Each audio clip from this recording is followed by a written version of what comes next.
Ooh, now there's a little thing here that says you are live when we're live. I think that's always been there. Okay, so we must be live then. Yeah.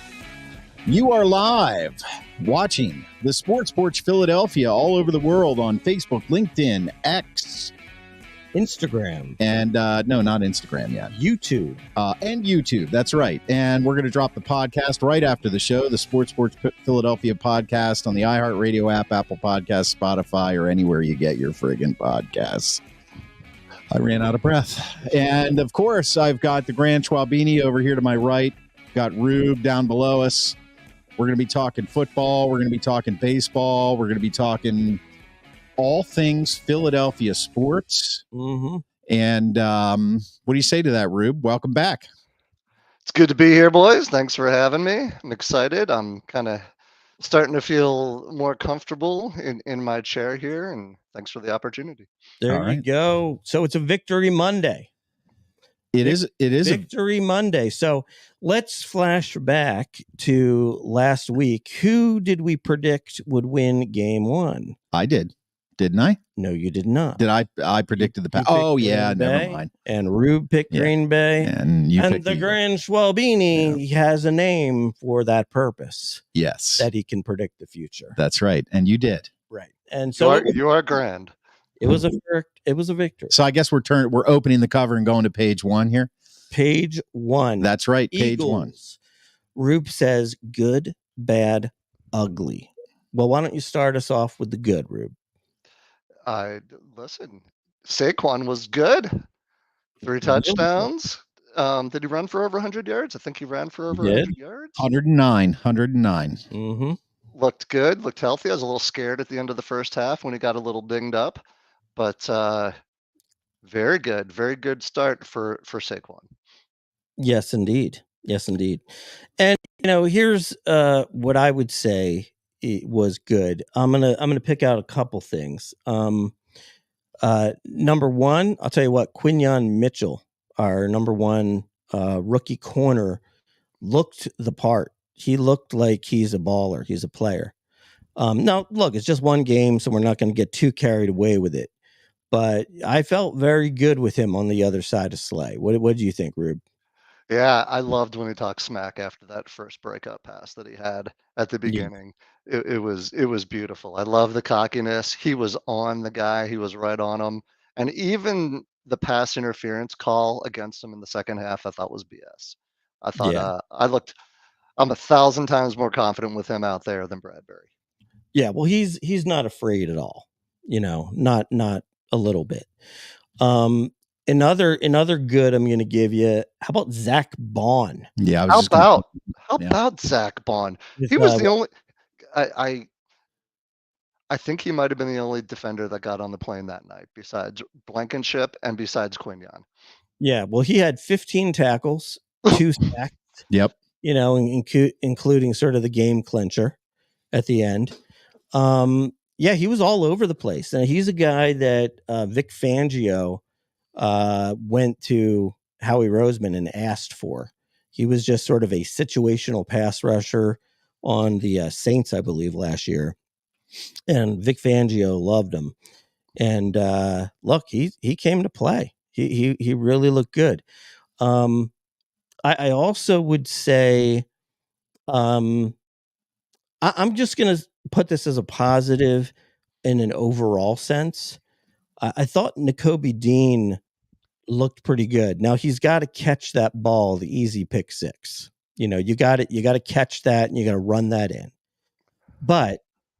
And I did see him get beat on a play or two, but I also saw him blow some dudes up, which I will save my comments on Nakobe for a different section of good, bad, and ugly. Not in the good section. Okay. But I have one more good.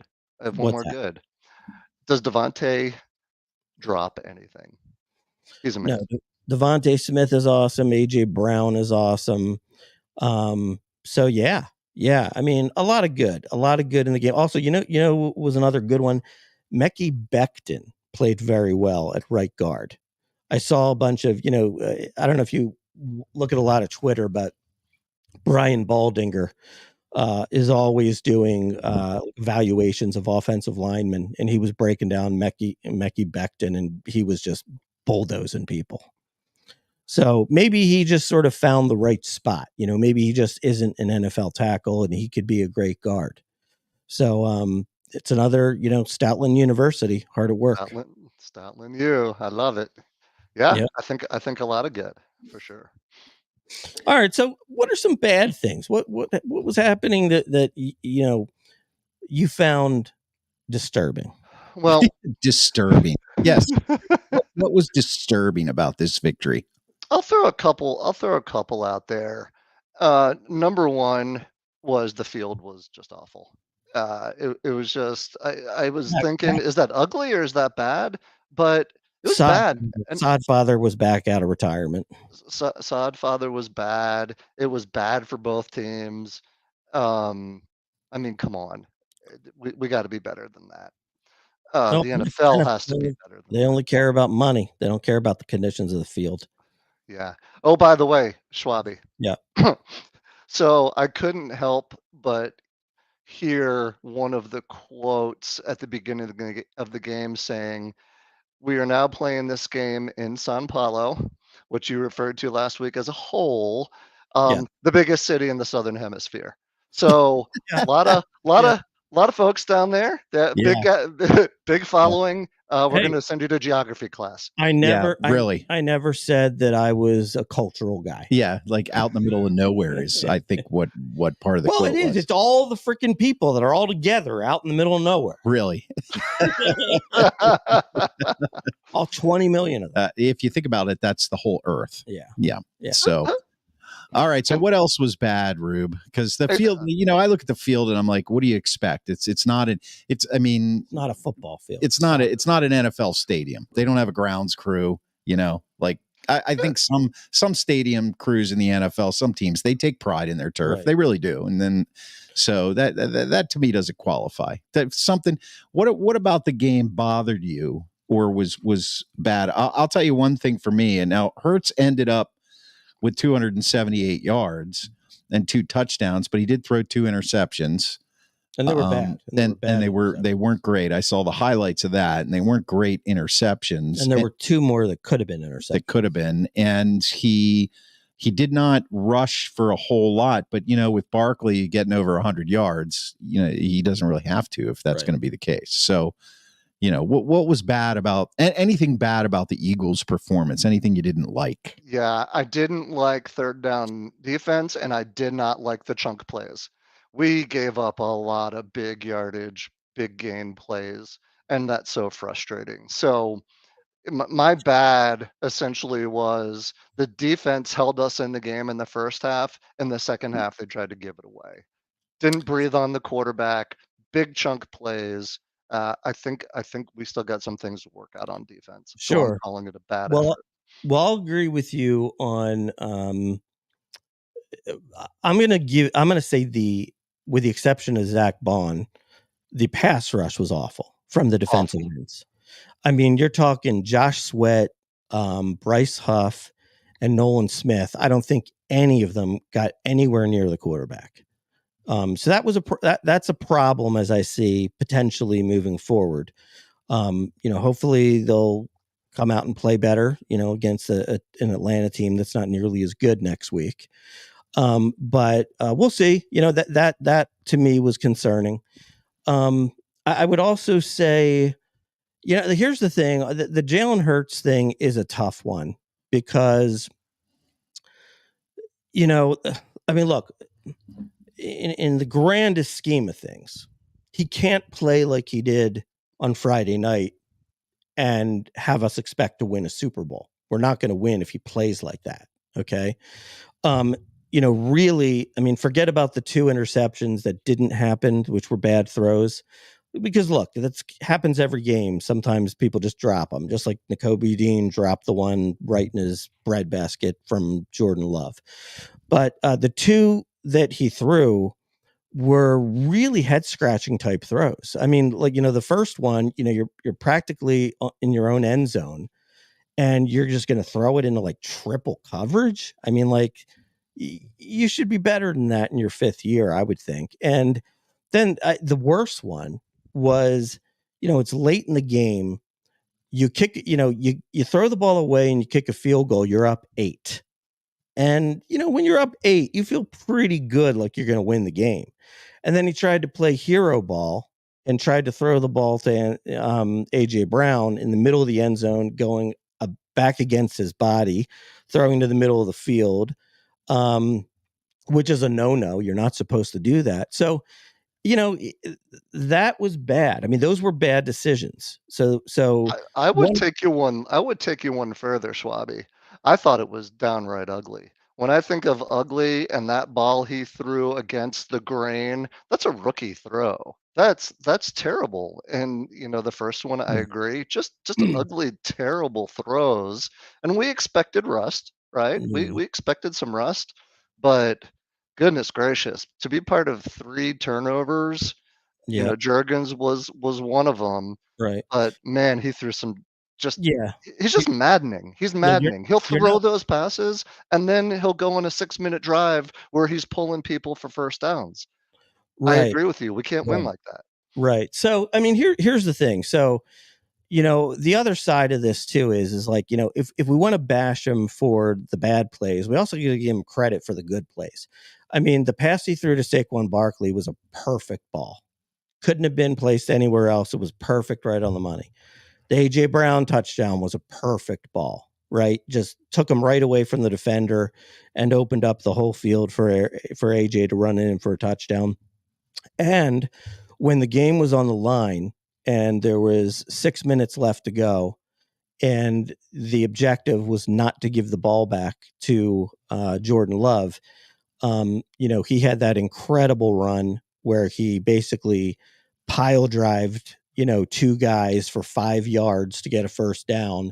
And he had 2 really good slant throws to Devontae Smith to extend that drive and really never give them a chance because they only got the ball back with like 30 seconds left. So, on the flip side, though, that's the other side of, well, that is a guy that you can win a Super Bowl with because in the important moments, he did come through. So I think it was good and bad. Like I'd kind of give him like a B- for the game. And I'm hoping that we can coach him up. Looks like Stuart Sneidman is tuning in, an old friend from the high school days. Yes, Robbie. Ugly. Maybe he can start by not staring down his receivers. And he says hello to LMR. Yeah. The white. But here's the thing. Now, true. Like, look, I mean, I know there's things that Jalen needs to work on. And I'm hoping that can be corrected. I'm hoping, look, also too, look, this is game 1 and a new offense. One of the things that he did very, very well, which was a big problem at the end of last year, was he handled the blitz fantastic. Right. So he really played against the blitz very well. But also realize too, I think we are getting a little bit like Negadelphia here. Like the bottom line is, there's a good amount of, broadcasters out there that have the Packers in the Super Bowl. And we basically went out on a neutral field and beat a team that people are picking for the Super Bowl, that people are saying their quarterback's better than ours, that, people are saying, this is going to be the future of the NFL. They were on the rise and we were coming down last year. And you know what? We beat them. We won. So, why do we always have to like be so angry about the win? Well, I'm going to tell you that's Philadelphia for you. Right. I'm going to tell you why, Mark. I'm going to give you the answer. I'm going to give you the answer, Schwabi. When I watched that game on Friday night, it reminded me of every one of those nail-biting wins that we had last year before the bottom fell out, when we got exposed for doing some of this dumb stuff, for bad interceptions, for not touching the quarterback, for missing reads like Dean did on a couple of those plays. That's not going to work against the really good teams. And I think we know that. And that's why I think it's just so maddening. Hurts can look so bad and then look so good within the same drive. I think we're just looking for some consistency here. That's the concern. Yeah, and I don't think there's anything wrong with that. But what I would say is, let's have a little more faith in the fact that we've got Kellen Moore there now instead of a nobody, to get into his ear and really talk about, cleaning it up. Because look, we know he can clean it up. In the Super Bowl year, he had 6 interceptions. So we know he can protect the ball and play really well. One of the problems is, as he played so well that Super Bowl year and really balled out in the Super Bowl, he now believes that he is, probably better than he actually is. He probably believes like he's on the same level as a Patrick Mahomes, and he's not. And so he's got that like Brett Favre now kind of like hero ball, like, hey, I mean, it's not looking good right now. I'll make the play. That's what they got to coach him out of that mindset is what they need to do. And I think that they can do it. Now, if we're talking in like, week 4, week 5, and he's got 6 interceptions already, I'm going to say, I don't know, man. I don't know if he's getting it or, if he's just too stubborn I'll agree with you there, but I'm not ready to sour on him after a win over, one of these teams that's supposed to be better than them. So you're calling this overreaction Monday? I'm calling it a little bit of an overreaction Monday. Yes. Okay. Yes. And I want to know if Negadelphia is a thing. Oh, for sure. First time I've ever heard that phrase. I mean, I would agree. All those years I lived in Philly and, it's a big phrase. Okay. All right. Yeah. Well, I mean, it fits. Yeah. I'll give you that. Well, I mean, look, the bottom line is that, for a while it was in Philly, we were so upset that we went all these years without a championship. Yeah. And then the Phillies won a championship, and then the Eagles won a championship, and now we won a dynasty. Yeah. And so unless we have a dynasty, you're not going to be happy. We're pissed off. Yeah. Well, everybody's pissed off. Like, we can't just be happy that we beat the Packers that half the freaking country has in the Super Bowl. Yeah. I'm calling it Edudelphia, because I think we also know that the window can be awfully tight to get a couple of those Super Bowls, and we've waited so long. So I think there's a piece of that too. Well, look, when I moved to Philadelphia, everybody was pissed off, and the Phillies won a championship and the Eagles won a Super Bowl, and everybody's still pissed off. So nothing's changed. I think it's just the town. Maybe. I think you're all just pissed off all the time. My theory, Rube, is when I now for our listeners and watchers, I grew up in York, Pennsylvania, about 90 minutes to the west of Philly, central PA. Very familiar with Philadelphia, lived there through college, went to Drexel. But when I first moved there, I came up with a theory. And the theory, now I don't want to get lambasted for this. This was just my theory when I moved there because I hadn't experienced the Philly attitude yet. So I experienced it for the first time. The sports fans, blah, blah, all that other kind of stuff. And my theory was this town is just pissed off. It's pissed off at itself, basically, because it built a statue to a fake movie character that was a boxer who in real life was actually born in New York. And they're mad that that's the only champion at the time that they ever really had. That was my theory. Are you sure he was born in New York? Yes. Look it up. 100%. Okay, you guys keep talking about the Eagles. I'm going to tell you where Sylvester Stallone was born. Yeah, that was my theory. Now that was 35 years ago, and it's changed. So, Ruby, anything ugly from the game, or did we kind of cover it already? What do you think? I don't like the new kickoff. That's the only other thing. It's horrible. It's ugly. It's horrible. It's horrible because the whole idea behind it was to encourage more kickoff returns. Like, as much as I hate the idea of the offense, let's say, getting the ball on the 35 or even the 40-yard line, that has to be the penalty for teams to kick it in the field of play. Because there's no difference between the 25 and the 30, very little, So, and it's just weird looking too. Like, how nobody can move until the ball hits. It's bizarre. It's for the health of the players, but it's ugly to watch.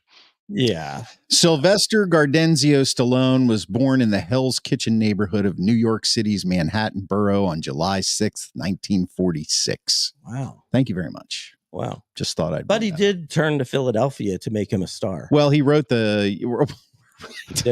right, and then they built a statue and he realized put it up outside the Spectrum as if Rocky was a real sports figure. Yeah, he is a real sports figure. That's right. In your mind, he's a boxing legend. He is a boxing legend. You're right. Anyway, that was my theory. Okay, guys. Okay, sorry. So let's move on to page 2. Okay, page 2. What is page 2? This is Rube's creation.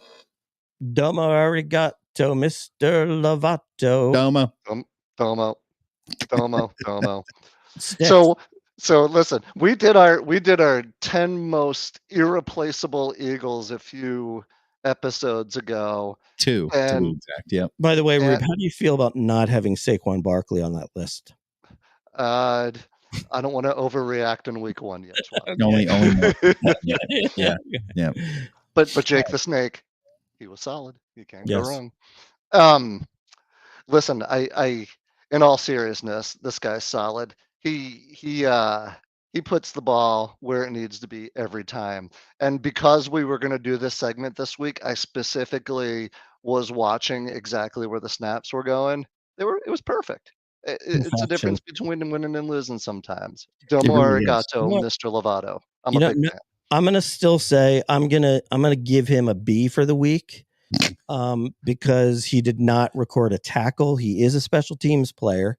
He can go down and make tackles on kickoffs, and there was no tackle to be had. Negadelphia.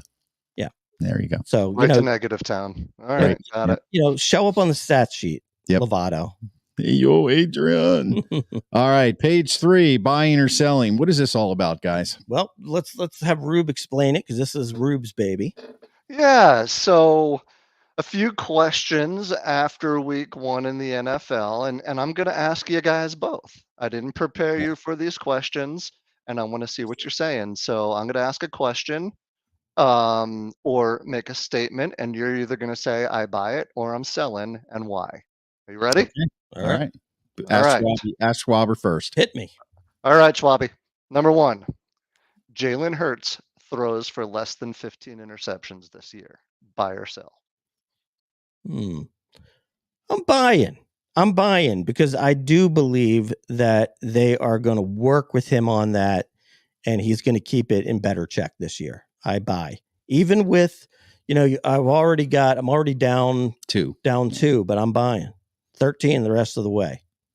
All right. So you say less than or equal to 15. Chris, what do you say, sir? I'm buying that too. I think the first game, given the fact that they were playing out in the middle of nowhere, and and all the press leading up to that, there was a lot of rust. So, and that across the body throw that we were always taught was the wrong thing to do. Steve DeFlitch buys, and Stuart Negadelphia Snideman is selling. You can put the comments up, Mark, if you want. I did. Oh, I didn't see that. Okay. Yeah. I'm buying under 15 or less because I we see that throw in the NFL all the time now. These guys, their arm strength is different. So I'm not saying that wasn't a mistake. It was definitely a mistake and not a throw that needed to be made. But I don't think that's a throw that Hurts is going to make all season long. I think he's got a little rust. So I'm buying the under 15 interceptions. All right. Buy or sell number 2.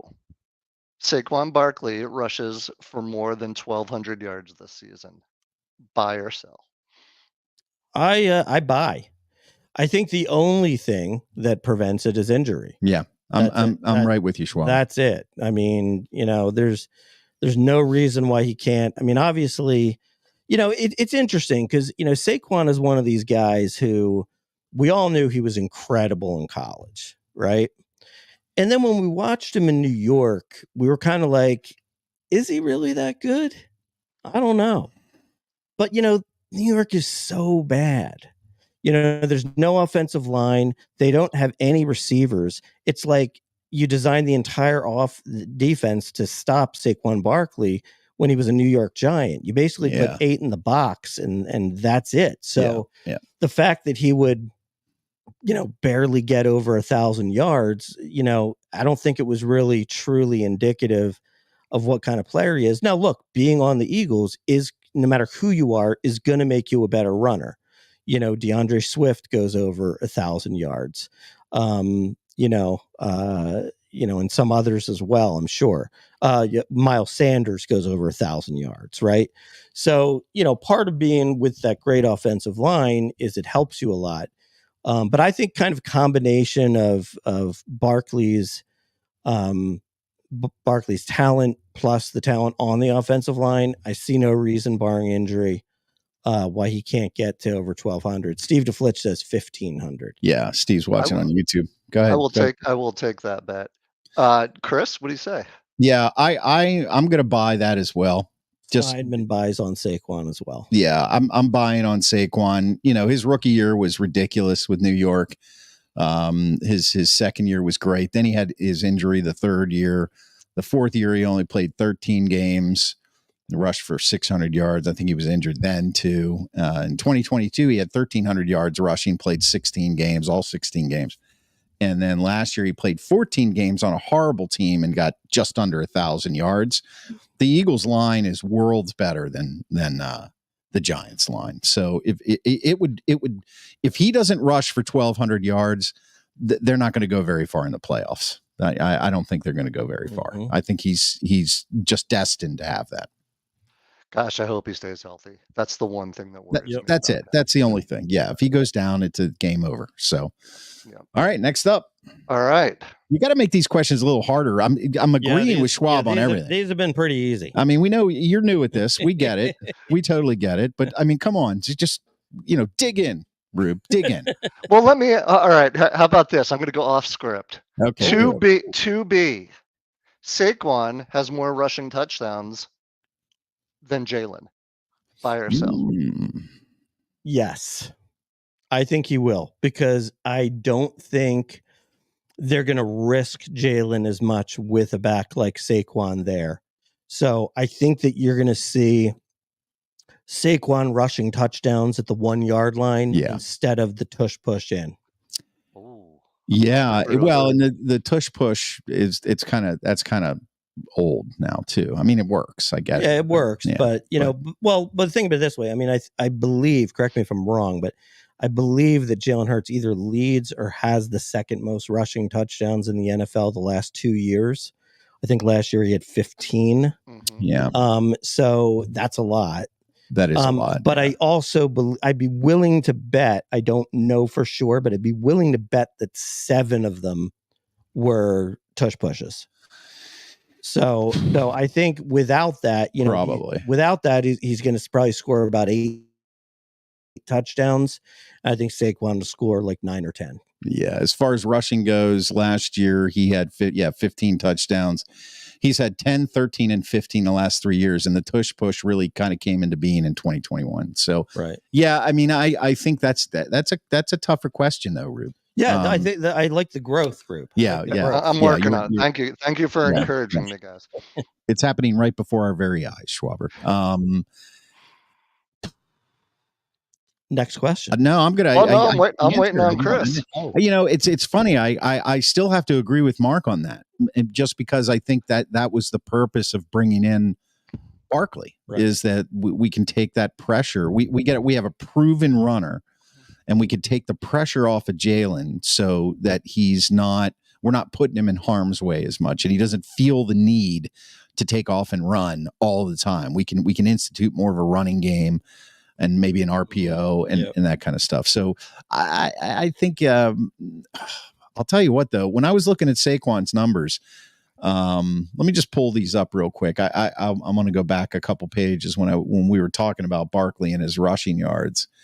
Crud.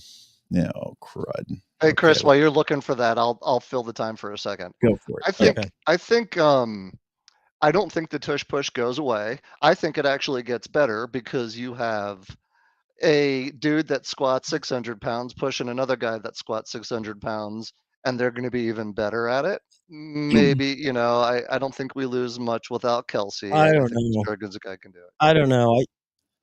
I don't know. I think Kelsey's a big part of it. I think we also try it less this year because it's Cam Jurgens and not Kelsey. Yeah. So I disagree with that. But what I would agree with, though, is I would agree with that because there's no Kelsey and because it's Cam Jurgens, who, by the way, did play very well, aside for snapping the ball. Which is important. That's pretty important. Right.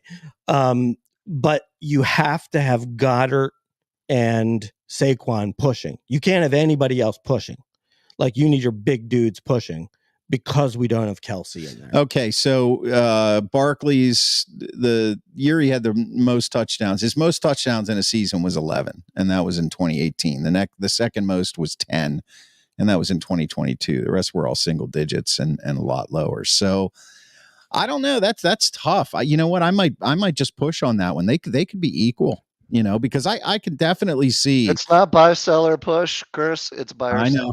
sell. Okay, then I'll tell you what, just to be different than Schwab, because I am different than Schwab. I'm gonna sell that. Mm-hmm. I'm gonna say that Jalen has maybe one more touchdown than Saquon. He's not gonna get 15 this year, but he might have 9, and Saquon will have 7 or 8, something like that. All right. Okay. All right. That's rushing touchdowns. So. Hey, by the way, I don't want to go to Negadelphia, but I meant to call this out earlier. These designed runs for Jalen have got to stop. They didn't work. Everybody sees it come in. What's the point? You got Saquon. You've got weapons all over the field. We got to use them. Yeah, I totally agree. I mean, the bottom line is there's no excuse for Hurts to run the ball more than 5 times in a game. There's no excuse. I mean, you basically look. You want to throw in like two tush pushes a game. You want to throw in maybe like a bootleg play, and maybe just like a play where he's rolling out and then maybe decides to run because something's not there. That should be about it. The pass run option is just stupid at this point because first of all, he's not running like he did when he ran during the Super Bowl year. He's just sliding if somebody's near him. So it's not nearly as an effective a play. I realize he's trying to protect himself and he's being told to do that. But you shouldn't run a play where you're thinking about going down without gaining any yards 50% of the time. I mean, that's a stupid play. I mean, just hand it to Saquon. And look, I personally think that Hurts is one of the better deep ball throwers in the league. So just let him sit back there in the pocket and let him throw the ball. Yeah.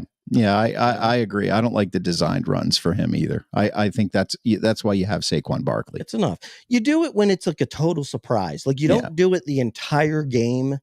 And then there's like 3 minutes left in the game and everybody's thinking that you're going to hand it to Saquon. That's the time that you pull it in and you fake and you go around and you get 10 yards. Yeah. Or you run right up the middle, right? So one of those. Okay. Yeah, you let Hurts, Hurts can run and he knows when to tuck and run. You just let him play his game that way and let Barkley carry the load. Yep, absolutely. Anything else there, Rube?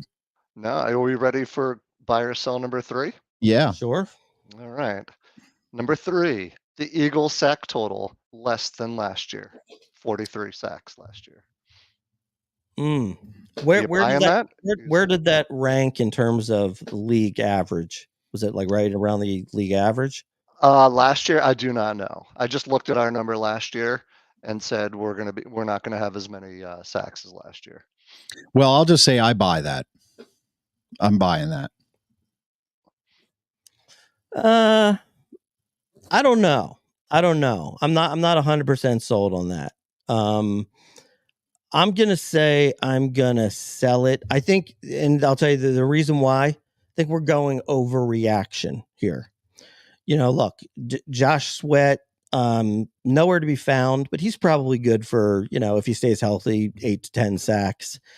I think Milton Williams can get you 5 sacks. I think Jalen Carter can get you 10 sacks. I think Bryce Huff should be able to get you at least 8 sacks. And what I do like about about Vic Fangio is he blitzes linebackers, where you saw the two from Zach Bond. And of course, Devin White was out injured. Devin White is a really good blitzing linebacker. I think he had like 9 or 10 sacks last year. So I'm going to say, in a surprise, incorrect, the sack total will be higher. Okay. So you're selling that it will be less than 43. Correct. Right. I'm selling it to the prettiest little model on the street. We did talk about just letting your true self come out before the show, right, Schwaber. So you're getting there. Right. You're getting there. Selling. So I'm buying it. I'm buying it. Okay. Is there a fourth buy or sell? Fourth buy or sell. Are we ready? Yeah. Mm-hmm. Xavier Worthy in the top 3 for offensive rookie of the year. Sure. I mean, why not? I mean, he had 2 touchdowns in his debut with the Chiefs. Yeah. He's a deep ball threat. And to be honest, even if he's not that good, he's gonna seem that good on the Chiefs. That's the difference between good quarterbacks and bad quarterbacks. Is good quarterbacks make everybody look better. Yeah, I think this should have been Xavier Worthy, offensive rookie of the year, buy or sell. Now, offensive rookie of the year, buy or sell? I say no. He will not be the offensive rookie of the year. You don't think so? No. So Rube put it in the top 3. I'll buy that. He looked like he looked pretty good, in that Chiefs game. Well, he looked pretty good. And I get what you're saying. I understand. How many end around touchdowns are you going to have? Yeah. And now everybody also knows who he is. So nobody's going to be letting him dust them by. Yeah, maybe not as easily. Yeah. Keep in mind, Hollywood Brown is going to come back, and then he's going to have less playing time. Yeah. Interesting point on the Chiefs. Why is it that Roger Goodell suspends everybody without letting the law play out, except Rashee Rice on the Chiefs gets to play, and we're just going to wait until it plays out in the legal system? Is it because they want Patrick Mahomes to have his 3rd consecutive Super Bowl? I don't know. It could be. It seems I got a t-shirt. I got a t-shirt for you upstairs if you want. Okay. You know what I'm talking about. I do not. Yes, you do. You gave me that t-shirt last week. Oh, it seems fishy to me. The t-shirt is a conspiracy theorist t-shirt. Theory. Yeah. I identify as a conspiracy theorist. My pronouns are I told you so. I told you so. Yeah, that's right. Told you so. Yeah. They got me that shirt, and he's the one, saying there's a conspiracy going on. I do think that's a conspiracy. Do you really? I do. Then why even watch? Why watch? The hell with it. Well, no. Look, you know what? The show's over. We're done. No. Good luck, Rube. We'll see you. No. Mark thinks the NFL is fixed. Stop it. No, I do think that's ridiculous, to be honest with you. Yeah, I mean,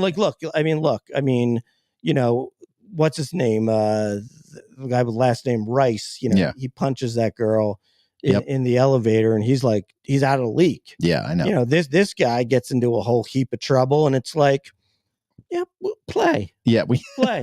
Yeah, right. It doesn't matter that you're the number one option for Pat Mahomes. So yeah. Let's see how it plays out. Yeah, let's make sure these allegations are true. We don't want to just jump on things. Right. Yeah, but if you're a punter for the Bills, right, and you're basically, and you're not guilty of anything, as it turns out, completely acquitted. You're just never going to kick in the league. Yeah, you're never going to be back. Never, just because we say so. Yeah, and also nobody cares who's kicking for the Bills. That's right. Right. They care less about that than they do who's kicking for the Steelers. Now, if he kicked for the Chiefs, he'd be punting. He's on the field. Yep. If it's Harrison Butker, kicking field goals, he's playing. Yep. Gotta let justice take its course. Right. Yeah. Right. Okay. Well, that was great. Are you guys done, or should I? Is this like a tennis match, Rube? Or that was enjoyable to watch. Okay. All right, so that was buy or sell for this week. If we like it, maybe we'll do some more in the future. Yeah. Segment, just keep honing those skills, Rube. Keep honing those skills. Let's turn the page to page 4. The Phils were on a roll. They won 6 in a row, and then they dropped 2. But it looks like they're sailing right into postseason here. Schwarber hitting the hell out of the ball. Looking good. I'm looking forward to that Orioles-Phillies World Series, guys. It's going to be a blast. The 83 rematch. Yes. And meanwhile, the Orioles have the entire Phillies ex bullpen. Yeah. Well, why not? So that's going to be a problem. I don't know if you watch if you watch the O's hit, they're pretty aggressive, those guys. So I don't know that they're going to need the bullpen. Anyway, this is a Philly show. So. Yeah. So yeah, I mean, look, it is annoying. It is annoying when you have to have the Taiwan Walker game, and even if it's not Taiwan Walker, it's like, all right, let's give another guy from the minors a shot, and then they're just as bad. So that's kind of annoying. But for the most part, when that's not happening, they're winning most of their games now. I think they had won like 9 of 11, prior during the 6-game win streak. So they're winning ball games. Wheeler's pitching great. Suarez, came back after that so-so outing and had a good outing.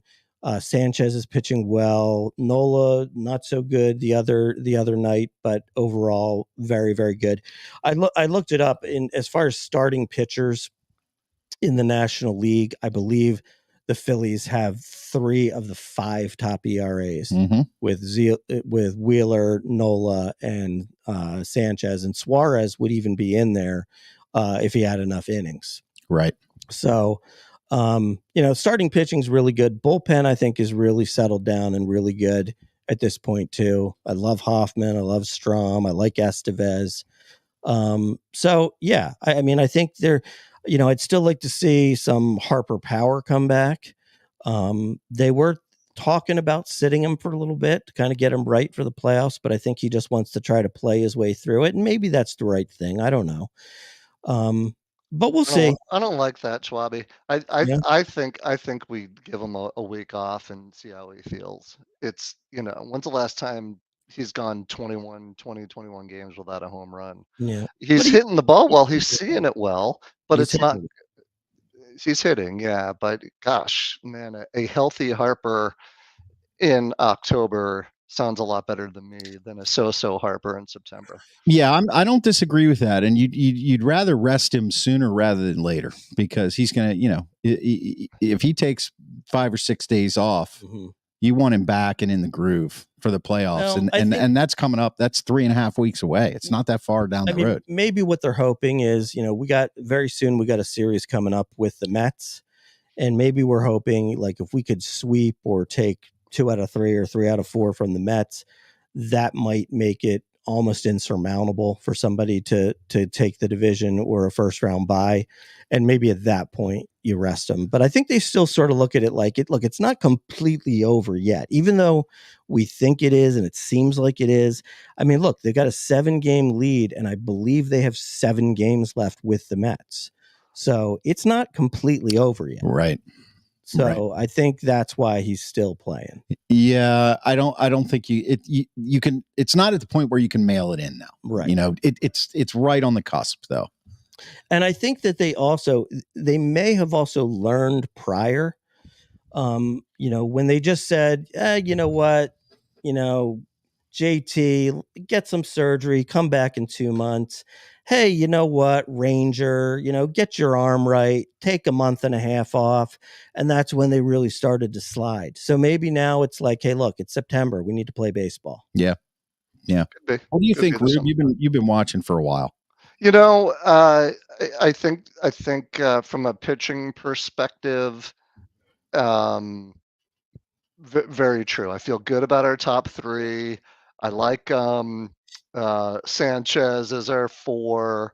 I'm a little bit more concerned about the hitting and who is going to give us another bat outside our normal, right? Boehm is out. I don't know how bad the hand is. That's worrying.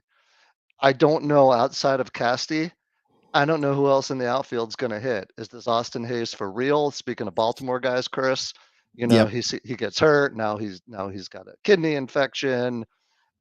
Marsh, any given game could be good or bad. We knew that was coming. Right. What do you see who's going to hit? Did you see Rojas roped 3 doubles the other day? He did. I think those. Please go ahead. I'll tell you what. Look, the bottom line is they got enough hitting. It's just the fear for me is everybody going to go cold at the same time, That's our MO. Which is what has happened the last 2 years. Everybody's going cold at the same time. But I'm sorry. Like, look, you got Schwarber, Trey Turner, Bohm, Harper, Castellanos. I mean, right there, you got 5 guys. Real Muto. 6 guys who can essentially carry a team. If you can't have 3 out of those 6 hitting at any point in time, then you don't deserve to win playoff series, So, and look, I mean, to be honest, at the bottom of the lineup, to have a Marsh and a Stott, it's not bad. I mean, it can be much worse. There's a lot of teams out there that don't have anybody as good as those guys, or they're like, like if Stott was on some teams in Major League Baseball, he might be like the 3rd best hitter on the team. Yeah. I can think of one right off the top of my head. Right. Yeah, right. So, well, you know what wins championships, Schwaber? Pitching and leadoff home runs. Yes, right. Leadoff home runs. Did you know the Phillies are 22-3 when Schwarber homers? Yeah, with a leadoff home run. No, when he homers, period. Well, he's hit more than 22 home runs since he's been a 22-3, right? So that's 25. Yeah. How many does he have? As a Philly, he's hit 100 home runs. I'm talking about this season. Yeah. Oh, this season. Yeah. Oh, okay. Yeah. Okay. I think he's got 32 home runs. Yeah. So that's also wrong. Yeah, that's got to be wrong. That's okay. That's okay, Rube. You're learning. Hold on. He did. By the way, he did. I don't know if you know this yet, Rube, but he has tied a major league record this year with 13 leadoff home runs. So if he hits one more leadoff home run, then he breaks the major league record for leadoff home runs in a season. Yeah. Yeah. According to Jason Stark of The Athletic, I'm quoting, Philadelphia is 22-3 this year when Schwarber hits a home run. That had to have been from a while ago. No, this was. Go ahead, you guys talk. I'm gonna look. He's got 32 home runs. I was gonna say I'm looking up his stats right now. He's got 33 home runs. 33 home runs, but he did hit like 8 in like a 10-day period. Yeah, that was probably written right before that. Yeah, you could be right. Yeah, probably written right before that. Yeah. Well, you let us know, Rube. You've got to figure it out. I'm gonna do my research. Yeah, just hit refresh. Maybe you should get yourself an intern, Rob, like we have. Yeah, you got to get an intern. Put them on stats. Yeah, Who's your intern? Is Chris your intern? Yeah, no. We have a Ukrainian woman named Marta. Yeah, that's our intern. Mark picked her, not me. Yep, Mark from the Ukraine. Yeah. And she also does some. Twice he had to say that. She also does some TikToking. Yes. She does the type of videos where you go like this and then you turn from one outfit into another outfit. Yeah. Paging Mr. Beach, Mr. Beach, Mr. Beach. You know what I'm talking about? Yeah. And why does she keep coming up in your feed, Schwaber? I'm friends with her. Let's be real. Anyway. All right, off the rails. All right, it looks good. Good news. Looks like the wife ain't watching. That's good. Yeah, yeah. But this is but she's subscribed to the podcast, so you have some splaining to do. That's okay. Yeah. I think she feels pretty secure. Yeah, I think you're right. So what was the last thing, Rob? Did you want to say something about like anything else in other sport that comes to mind? Yeah. What else you watching? What other sports you watching out there? You know what? I'm gonna give this one up to Stu since he stayed with us this whole show here. Yeah, thank God. He asked about the U.S. Open, and I have to tell you, first of all, F you DirecTV, because they took my goddamn ESPN off and the US Open was on ESPN and I couldn't watch from the semifinals on. So that pissed me off, number one. Can you just freaking work this shit out? Yeah. Seriously. Well, you can't. DirecTV took it down because Disney and ESPN, they wanted to hike the price. which would have affected your bill, Schwaber. And I know you're not, I get pennies to dollars sensitive, but right? figure it out beforehand. Yeah, before you know what I mean? Before you watch. Oh boy. I'm in trouble. Oh no. Oh my God! For once, you're getting in trouble, Schwaber, not me. That's okay. Anyway, so go ahead with the U.S. Open. So, Mark's trying to think of excuses now. No. So, U.S. Open. Here's the thing. Let's at least talk men's side here. I just can't get on board with Sinner winning the U.S. Open. Like I know you know nothing about tennis, Chris, but I don't. But Sinner is the number one player in the world, and he's also been charged twice with doping.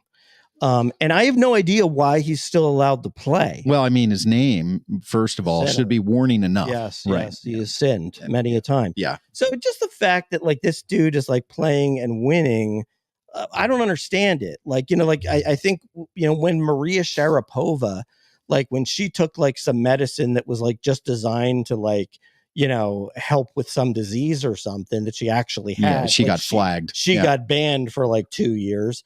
This guy's just allowed to play. What's up with that? Well, he's related to Rasheed Rice, and Roger Goodell is his uncle. Right. But it was a great little showing from the American men. You had Taylor Fritz, number 12 player in the world, making his first final.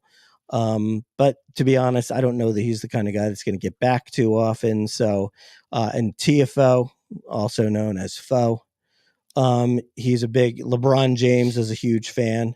He's a real fun player to watch, but he just didn't have enough. He's a really good player, but it's like he's never going to have like 6 good matches in a tournament to be able to win, a Grand Slam final. Like there's just, when you've got like, this was the one chance. You had no Djokovic, you had no Alcaraz, you had no Nadal. This was the one chance, and just didn't happen for him. Yep. Yeah, and Amy's, I think she's talking about the doping. Supposedly it was in his massage lotion that the massage therapist put on him. Yeah, so now we're already getting into like Deshaun Watson territory. Yeah, right, exactly. And Stewart agrees with you. Sinner may make him stop watching tennis. Although on the women's side, Arina Sabalenka with a huge... where's that man from? Rob, that's inappropriate. It's not inappropriate. I think it's funny. She is a woman, and she looks like a woman. She's just big boned. Does she? Now, wait a minute. I beg to differ. Yeah, I was going to say, Rube, you and I need to have a discussion here real quick.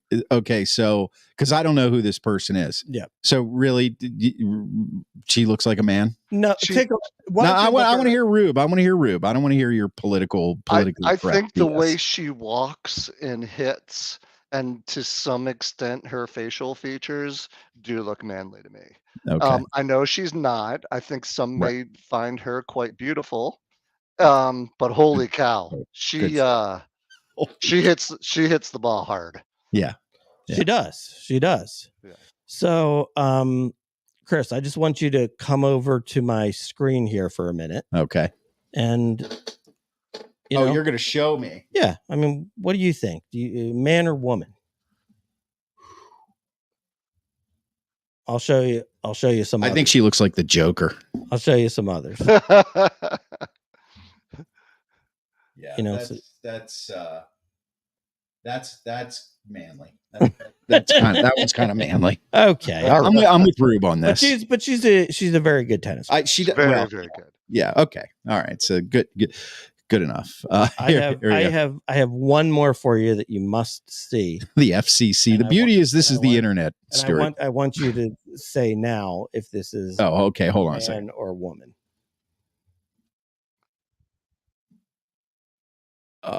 Is that Caitlyn Jenner? No. Oh. Well, you do think she looks like a man.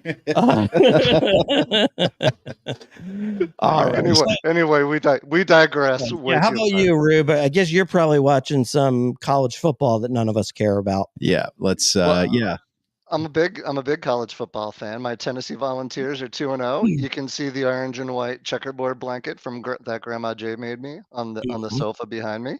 Very exciting. Listen, I love college football almost as much as I love pro football, if not more. It was great to see Notre Dame lose to Northern Illinois this weekend. Yeah, that was fun. Because we hate the Notre Dame on the Sports Porch. And I guess we so do. very, very enjoyable. And Schwabi, your Wolverines, I don't think they can win without Connor Stallions. What can I tell you? Look what Amy May I said. know. That's right out of Schwab's playbook. Yep. Rob is the professional. You two are fools. Thank you, Amy May. I agree. I will say this. I don't dislike college football. But I actually like watching college football, but for a completely different reason. I completely see college football as the minor leagues of the NFL. Mm-hmm. And so I purely watch it to see who do I want the Eagles to be focusing on in the drafts in the coming years. And there's breaking news right now on the NFL Network. Christian McCaffrey is inactive for tonight's game. Oh, is that for real? There go a lot of fantasy players. Yep, absolutely. But I will say that now, just one more comment on the college football. I think, Rube, the reason why I am not as into college football now, look, you could say it's different now with NIL coming into play, and I guess in a sense that there's opportunities in some other areas for, it's like Alabama maybe isn't going to get all the good players anymore. But I still feel like it's really top heavy, like that, like Northern Illinois is a great story, but that happens once or twice a year. And those teams generally have no shot against, the blue blood schools who are constantly fighting it out, whether it's Georgia, Alabama, Michigan was strong with Harbaugh. They'll probably take a backseat now. Penn State, what they're going to do every year, 10-0, but lose to Ohio State and Michigan. It's like, it's so predictable to me. I think part of it is listen, I went to the University of Tennessee for grad school, and it was an amazing experience. It's a great event. I went to the game. I went to the game with you where they toured. That's right. Yeah, that's right. Yeah. I don't love what college sports is becoming. I would agree with you there. I think at some point the SEC and the Big Ten are going to break away from the NCAA and say, we don't need you anymore. We can self-fund, we can self-govern, and away we go. All this NIL crap, I think you're right. It is making it really top-heavy between the haves and the have-nots. I hate that about college sports. But I still get super excited at the beginning of every season to watch Texas play, because we've lived here in Austin for 25 years. Right. To watch Tennessee play, to watch Penn State. I've been watching them my whole life. So to me, I love the pageantry, which is right. And in Austin, the Texas football team is the pro sports team, right? More or less. We've got an MLS team, and that's it. Yeah, it doesn't count. Yeah. Okay, we got to move this along here. Last week we weren't able to get to what we're watching, and we're having so much fun this week. We can push it off another week. No. Let's get into it right now. This is from last week. This is what we're watching, and what we do here is there's a million streaming services out there. There's so much to pick from. You could spend a whole day. Actually, today's one of my days off of work, and I did spend almost the whole day looking for something to watch. And so we're here to tell you what you should or shouldn't watch. And this week, Mark and Rube each picked something. We'll go with Rube. Rube, your show was Winning Time, the rise of the Lakers dynasty. So the only reason I'm watching this is I was on a plane one time and it looked interesting, and I said, you know what, let's watch this. And every time I watch it, I ask myself, why on earth am I watching this? And I just find the whole Jerry Buss story interesting. It gives me a good laugh when I see these guys that they recruit to be actors or cast to be like Julius Erving. It's like the worst Julius Erving impression ever. Yeah. But the guy who they got to play Magic is pretty darn close. So I give them props. So it's a little entertaining nonsense. I hadn't really been watching anything else. It only goes 2 seasons. I've watched the first. I don't know if I'm going to watch the second. Maybe I will, maybe I won't. Have you guys seen it? No, I spent have time not. watching it? I have not. Now, one of the things that you probably don't know, Rube, I am very anti-documentary. And that is basically because I know what happened already. Now, what Chris will say, he takes the other viewpoint and says he enjoys finding out those little things that maybe you didn't know. I'm with Chris. I'm a fan of the documentary. Which I can buy. But, like the bottom line is, to me, it's like, all right, I know that the Lakers, had a lot of close games with the Celtics, and their Lakers are a great franchise, and Magic Johnson's awesome, and so is Kareem, and so is Pat Riley, and I'm done. Like I don't need to watch it. I know it. Yeah. Yep. Did you watch the Kelsey documentary? I did, but that's because I like Kelsey. Yeah. see, Mark watches. Mark likes his documentaries like he likes his politics. He doesn't like to read between the lines or get to the real truth. He only wants to know what's shown to you on the screen. Look at you. He wants the narrative. Mark likes the narrative, not the truth. Look at him throwing politics. There you go. Into it. Well, I mean, it's all. No. There's a string there. No. It's a string. What I do like some documentaries, okay. and the ones that I like are the ones that tell a story, generally speaking, that I knew nothing about. So you mean like Pepsi, Where's My Plane? I do not know what that is. All right. It's a little teaser for you, Schwabi. Go watch that one. It'll crack you up. Okay. Schwabi, what have you been watching? Well, let's see what do I got here. Put it up there, Chris. I'm working on that right now. What Mark has been watching? Blink Twice. Good movie, Rube. Never heard of it. It's got well, it's like these days it's like you never do hear of movies, No, it's like, hard. Like you only hear them like if it's like Oscar time and they're up for an Oscar. Yeah. You know what I mean? Yeah, and who really pays attention to that anymore? Right. So this one's got Channing Tatum is the star of it. It's actually directed by Zoe Kravitz. And I would say if you like M. Night Shyamalan stuff, then you would like this movie. It's very M. Night. As a matter of fact, it's better than M. Night's last movie.